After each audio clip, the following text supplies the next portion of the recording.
Ils sont plusieurs dizaines à venir chaque jour ici payer leurs impôts en retard. Interdiction formelle de filmer à l'intérieur de cette succursale d'Equitalia, l'organisme de recouvrement des impôts. La tension a été particulièrement vive ces derniers mois. Employés menacés, bureaux visés par des colis piégés, comme par exemple le siège d'Equitalia à Rome en décembre dernier. La colère des Italiens contre le fisc est montée d'un cran. C'est sans fin. On a chaque jour un peu plus la corde au cou. On y arrive de moins en moins.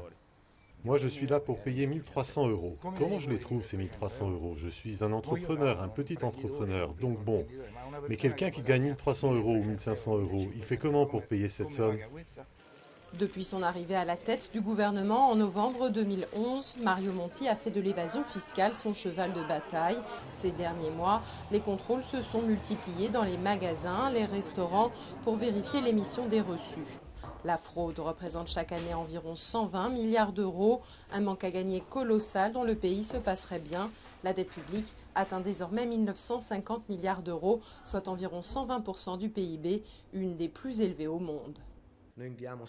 Nous envoyons en moyenne chaque année 16 millions de lettres de rappel. C'est un chiffre énorme. Cela en dit long sur le rapport qu'ont les Italiens avec le fisc. Question de mentalité, mais aussi pour certains de moyens.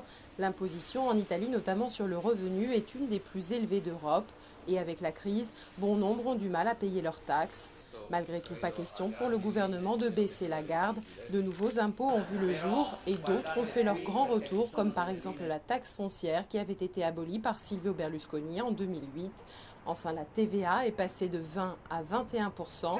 Elle pourrait augmenter de 2 points supplémentaires si le gouvernement le juge nécessaire.